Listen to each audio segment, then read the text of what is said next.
ISIS has claimed responsibility for the shooting outside a Mohammed cartoon exhibit in Texas. It's the first time the Islamic State has admitted to carrying out an attack in the U.S.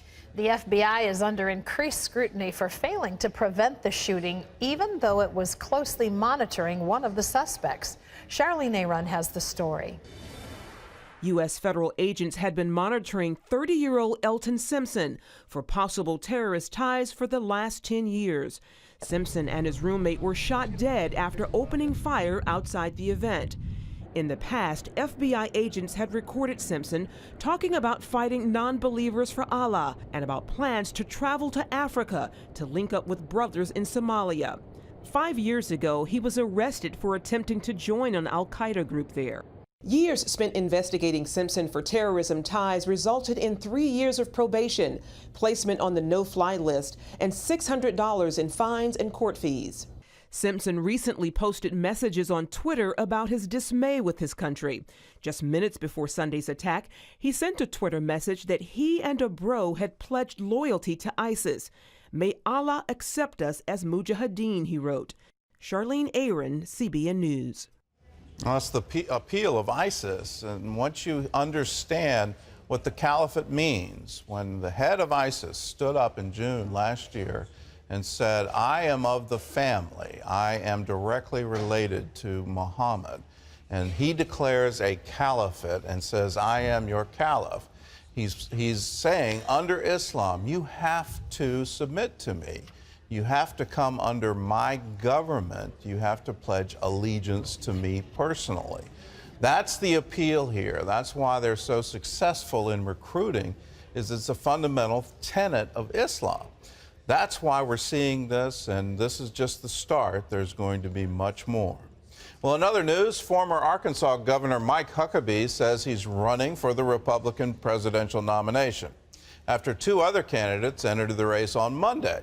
John Jessup has that story from our CBN News Bureau in Washington. John? Thanks, Gordon. Famed neurosurgeon Ben Carson is one of those candidates now in the Republican race. He told CBN's David Brody in a recent interview that he'll speak his mind on the issues like America's historical roots. We are, in fact, a Judeo-Christian nation, and I think that's a huge part of our strength. You can see that full story and all of David's political coverage on the Brody File on CBNNews.com. David also spoke to the other new GOP candidate, former Hewlett-Packard CEO Carly Fiorina. Tech-savvy Carly Fiorina went online to deliver the big news. I'm Carly Fiorina, and I'm running for president. Fiorina tells CBN News that her presence in the race could blunt the damaging war on women campaign tactic waged by Democrats. Hillary Clinton will play that card unless she faces me in a general election. But making it that far will be an uphill climb. She's never won in politics before, though she considers that a good thing. I'm not a politician.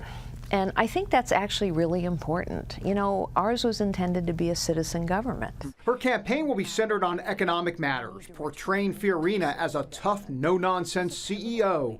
She's seen tough times in her personal life, too. In addition to beating breast cancer, she faced the death of her 35-year-old stepdaughter.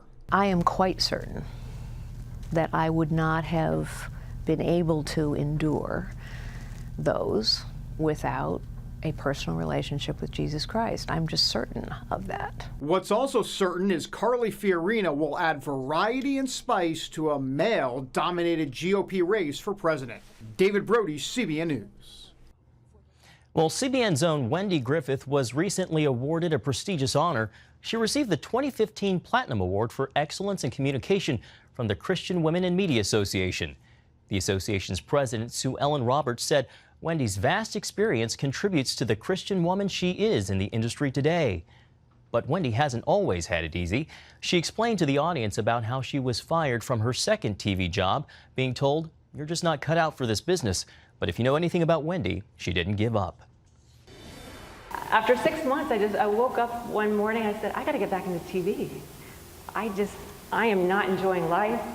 And the painful lesson that I learned at 24 years of age was don't let one person's opinion derail your destiny. You can watch more of Wendy's insightful and humorous speech and find out more about the award by going to cbnnews.com. Gordon, we're extremely proud of her, but I have to say you are extremely fortunate to have two lovely co-hosts, Wendy and Terry. Well, way to go, John. You just got points all the way around. Oh. Checks in the mail, John. But don't try to cash it. Yeah, exactly. All right.